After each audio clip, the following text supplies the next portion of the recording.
하나님께서는 죄로 말미암아서 죽어야 될 우리를 위해서 당신의 독생자를 십자가의 제물로 삼으셨습니다. 죄의 삭은 사망이기에 당신의 독생자로 하여금 그 벌을 받게 하심으로 하나님의 공의를 세우셨습니다.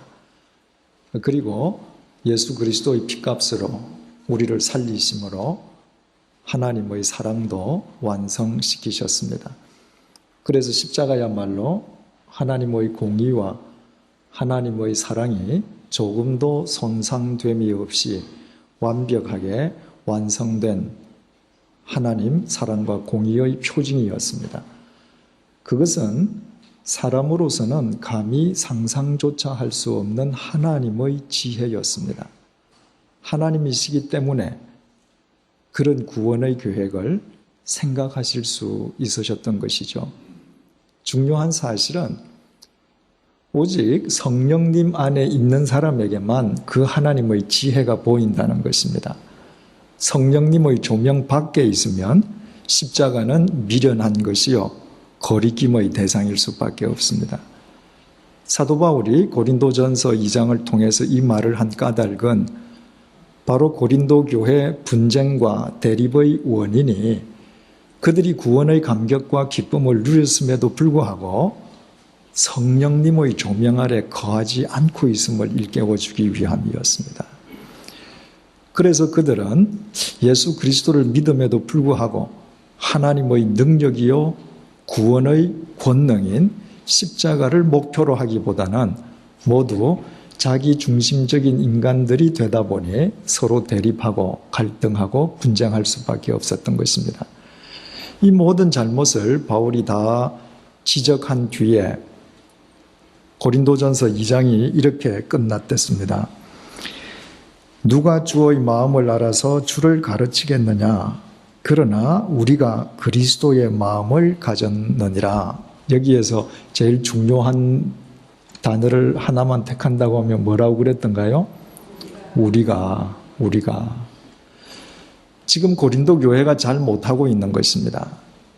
그들을 바울이 질책하는 거예요. 그러면 누가 도대체 그리스도의 마음을 알아서 주를 가르치겠느냐? 나는 주의 마음을 안다. 너희들은 아직 모르지? 좀 알아라. 이렇게 돼야 될 것 같은데 바로 우리가 그리스도의 마음을 가졌느니라. 상대는 인간의 본능에 사로잡혀 있음에도 불구하고 사도 바울은 그들이 추구해야 할 목표를 현재형으로 인정해주고 있습니다. 이것이 바울의 사랑이었습니다. 바로 이 사랑의 심정을 가질 때 성령님께서 역사하시지 않겠습니까? 바로 그런 자의 심령을 통해서 상대의 마음을 주님께서 움직이시지 않겠습니까?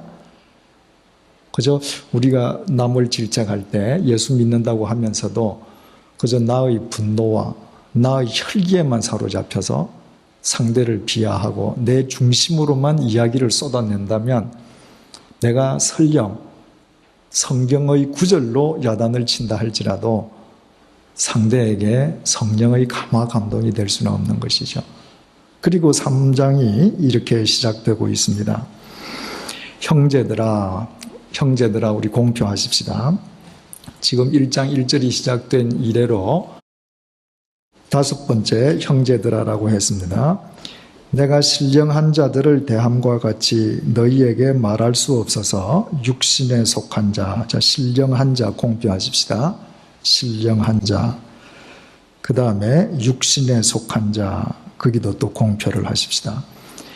여기에서 신령한 자라고 하는 것은 성령님 안에서 성령님을 힘입어서 영적인 삶을 살아가는 영적 성숙자를 신령한 자라고 불렀습니다. 헬라 말로는 푸뉴마티코스. 그런데 그와 지금 상반되는 말로 육신에 속한 자 이렇게 지금 표현을 하고 있습니다. 우리가 지난 주일날 2장 14절에서 이런 표현을 봤습니다. 14절 육에 속한 사람 이렇게 되어 있죠. 육에 속한 사람하고 지금 1절에 육신에 속한 자하고 차이가 뭐가 있습니까? 육에 속한 자하고 육신에 속한 자하고 차이가 뭐가 있습니까? 글자 하나 차이죠. 저쪽은 육에 속한 자, 이쪽은 육신에 속한 자. 그 이유는요, 원어가 틀려서 그렇습니다. 그러니까 벌써 오래전에 이 성경을 번역하시던 분들이 참 고민을 많이 하고 이렇게 차별을 둔 것 같습니다. 2장 14절에서 육에 속한 사람은 푸시키코스인데 지난번에 이야기했죠.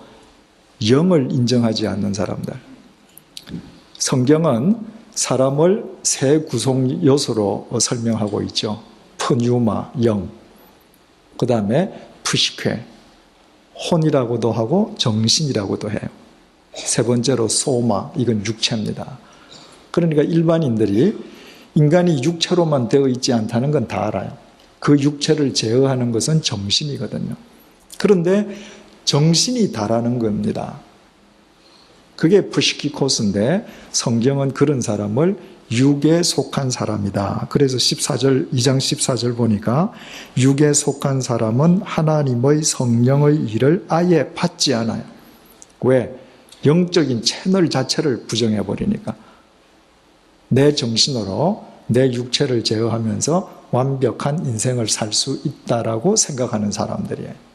그에 반해서 3장 1절에서 육신에 속한 자는 헬라어로 사르키코스라고 기록이 되어 있는데 이 사람들은 영을 아예 부정하는 것이 아니라 성령님을 다 알아요. 성령님 안에서 구원도 받았습니다. 그 성령님을 체험도 했습니다. 그 성령님의 기쁨도 알아요.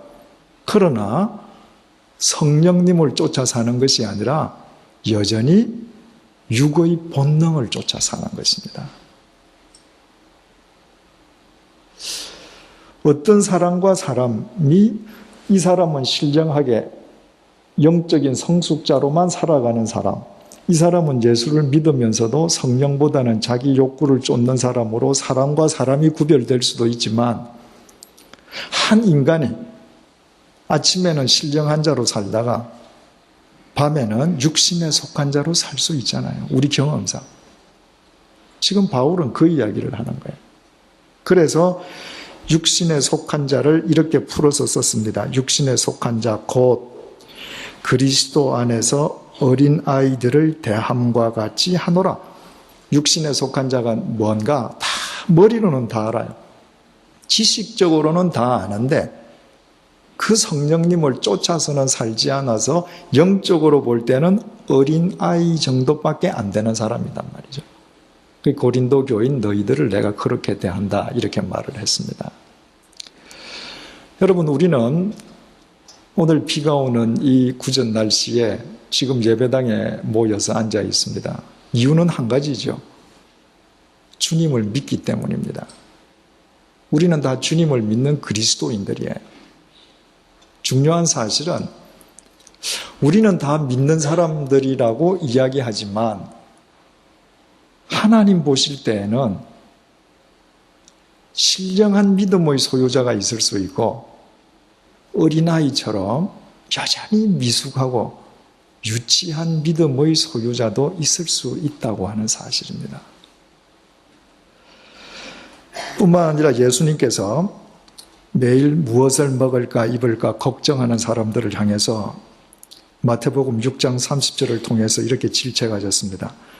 오늘 있다가 내일 아궁이에 던지우는 들풀도 하나님이 이렇게 입히시거든 하물며 너희일까 보냐 믿음이 적은 자들아. 똑같이 하나님을 믿는데 하나님이 이 믿음이 적은 자들아 질책하셨습니다. 그런가 하면 자신의 딸을 낫게 하기 위해서 예수님을 찾아와서 예수님께서 그의 믿음을 시험을 해도 예수님에게 끝까지 간청했던 수르보니게 여인을 향해서 예수님께서 마태복음 15장 28절을 통해서 이렇게 말씀하십니다. 여자여 믿음이 크도다. 내 믿음대로 될지어다. 똑같은 믿음인데 주님 보시기에는 큰 믿음이 있는가 하면 주님 보시기에는 적은 믿음도 있다는 것입니다. 그렇다면 우리가 단순히 예수님을 믿는다는 것으로 그칠 것이 아니라 주님 보시기에 우리의 믿음이 정말 신령한가? 주님 보시기에 우리의 믿음이 큰 믿음인가? 우리 스스로 늘 우리 자신을 점검해 보지 않으면 안 됩니다. 믿음이라는 게 구체적으로 무엇을 의미하는가? 그 믿음의 의미를 구체적으로 늘 새롭게 그 개념을 재정립해가는 노력이 없으면 안 됩니다. 여러분, 믿음이라는 것은 대단히 추상적인 거예요. 실제로는 구체적인 것임에도 불구하고 이 영적인 세계라고 하는 것은 구체성을 결여해버리면 모호하기 짝이 없는 거예요. 많은 교인들이 주일날 예배 끝나고 나가실 때 인사할 때 오늘 은혜 많이 받았습니다. 이렇게 인사하시는 경우가 있어요. 여러분, 은혜 받았다는 게 구체적으로 뭘 의미합니까? 한 번이라도 여러분들께서 은혜 받았다는 게 구체적으로 뭘 의미하는지 그 개념을 정립해 보신 적이 있습니까? 그것을 정립해 보기 위해서는 우리가 모호하고 추상적으로 쓰는 용어들을 다 차치하고 그걸 다 배제하고 그 용어를 정말 구체적이고도 새로운 용어로 표현하는 훈련을 해야 돼. 뭐가 은혜 받았는가? 나는 이때까지 내 아내를, 내 처를 미워했습니다. 그런데 오늘 예배드리면서 내가 내 아내와 내 남편을 사랑하지 못한다면 그것이 하나님께서 가장 큰 죄라는 사실을 깨닫고 오늘부터 내 처를, 아내를 사랑하기로 했습니다. 이게 은혜 받은 거예요. 이처럼 구체적으로 정립해보지 않으면 은혜는 한 번 눈물 흘리고 가슴 찡한 것으로 끝나버립니다. 많은 그리스도인들이 그것을 은혜라고 생각해요. 그래서 한 번 울고 한 번 가슴은 찡했는데 그것이 내 삶과는 아무런 연관성을 못 갖는 겁니다. 많은 교우님들이 대표기도 하실 때 혹은 어디 개인적으로들 기도하실 때 하나님의 영광을 드러나게 해 주십시오. 여러분, 뭐가 하나님의 영광을 드러내는 것입니까? 그 영광을 추상적인 의미의 영광이라는 단어를 쓰지 않고 그 영광, 내가 지금 무슨 의미로 이 영광이라는 말을 하는가 구체적인 다른 용어로 개념을 정립해보지 않으면 우리의 믿음은 신령해질 수 없습니다. 영광이라고 하는 것은 내가 하나님의 말씀대로 살 때에만 하나님의 영광이 드러나지 않습니까? 그러면 내가 기도할 때 주님, 내가 지금까지는 내 주머니를 더 소중하게 생각했습니다. 그래서 하나님의 말씀을 내가 제쳐놓고 내가 언제든지 내 신앙의 양심을 속이고 100원 버는 길을 택했습니다. 그러나 앞으로는 내가 신앙의 양심을 저버리면 100원 벌지만 신앙의 양심을 지키기 위해서 50원 버는 것으로 만족하면서 살겠습니다. 이게 하나님 영광 드러나는 거예요. 믿음이라는 그 글자도 마찬가지예요. 우리가 주님을 믿는다. 참 모호하잖아요. 교회에만 왔다 갔다 하면 믿는 것인가? 설교만 들으면 믿는 것인가? 믿는 거죠. 그러나 바울이 쓴 용어대로 하면 아직도 주님을 믿지만 자기 욕구를 쫓는 어린아이와 같은 미숙한 신앙이기가 쉽단 말이죠. 그래서 믿음이라고 하는 그 용어 자체도 새로운 개념의 단어로 자꾸 정립시켜 봐야 돼요. 제가 회복의 신앙이라는 책에서 믿음을 전혀 새로운 용어로 10단어로 표현을 해봤습니다. 첫째로 믿음은 순종이에요. 내가 하나님을 믿는다라고 하는 것은 하나님의 말씀에 순종하는 것입니다. 그 말씀에 순종하지 않고는 나는 하나님을 아직 믿는 자라고 말할 수가 없습니다. 하나님의 말씀을 순종한다라고 할 때 최우선적으로 내가 순종해야 될 말씀이 무엇인가? 여러분, 우리가 왜 주일 예배를 드리죠? 단순히 이 공간에 내 몸이 한번 왔다 가면 그것이 하나님께 연락되는 예배가 되는 것입니까? 그렇지 않습니다. 그 예배 시간을 통해서 주님께서 우리에게 주시는 말씀 때문이에요. 성경이 이렇게 방대한데 100주년 기념교회에서 지난 주일날 사도행전 1장 4절로 8절의 말씀을 우리가 함께 묵상했다면 하나님께서 우리에게 요구하시는 것은 이번 일주일 동안은 그 말씀에 순종하라는 거예요. 우리가 지난 주일날 본 말씀의 핵심이 뭡니까? 예루살렘을 떠나지 말고 예루살렘에서 성령 강림을 기다리라. 그 말은 내 삶의 현장에서부터 내가 만나는 모든 사람, 특별히 나와 가장 가까운 갈릴리 사람, 내 혈족에게부터 평화의 고리, 사랑과 진리의 고리가 되라. 그 말씀이었잖아요. 그러면 여러분들이 이번 일주일 동안 무슨 생명의 샘을 놓고 무슨 큐티 책을 놓고 매일매일 큐티할 수 있습니다.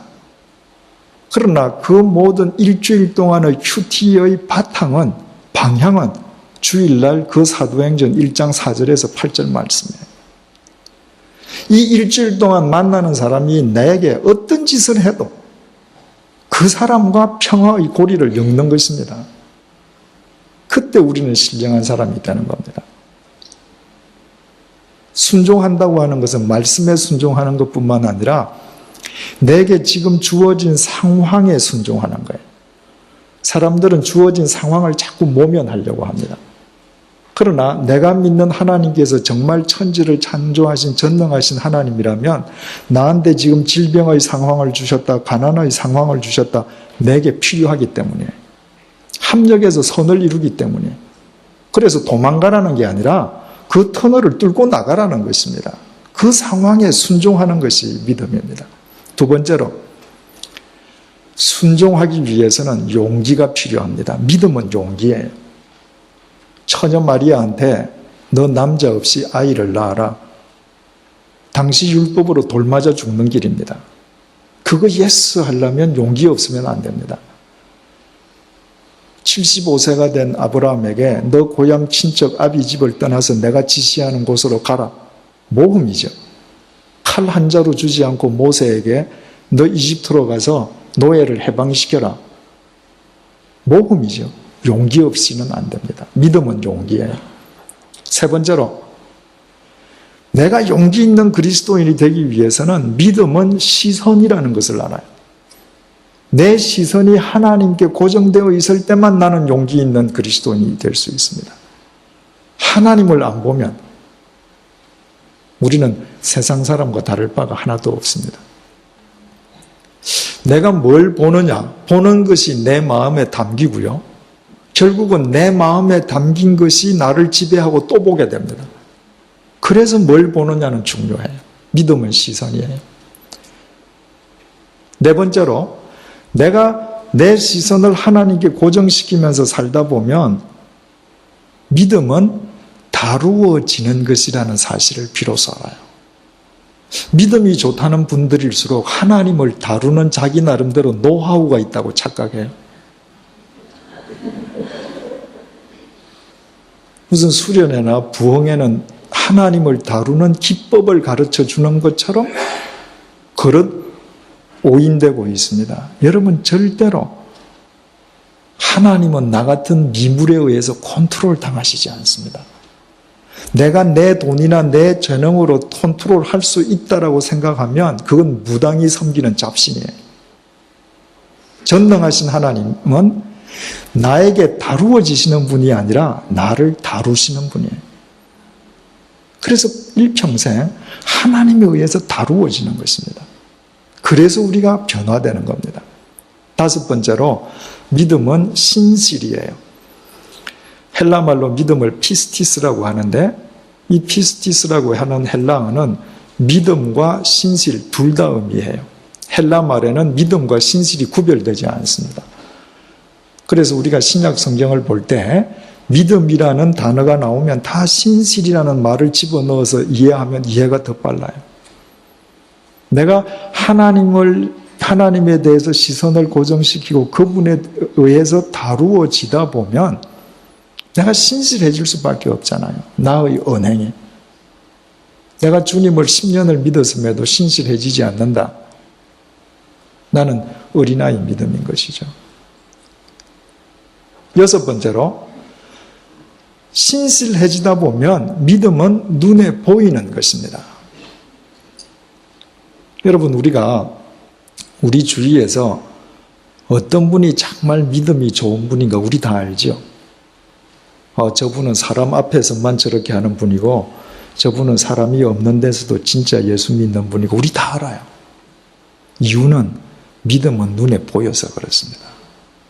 내가 다른 사람들을 쭉 보고 저 사람은 사람들 앞에서만 저러고 저 사람은 진짜 예수 믿는 사람이고 내가 그들의 믿음을 본다면 중요한 건 다른 사람도 내 믿음을 본다는 것입니다.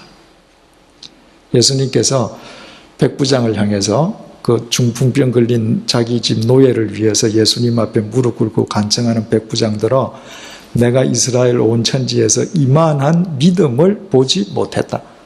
사도 바울이 루스드라에서 안전뱅이에게 나을 만한 믿음이 있는 것을 보고 믿음은 보이는 거예요.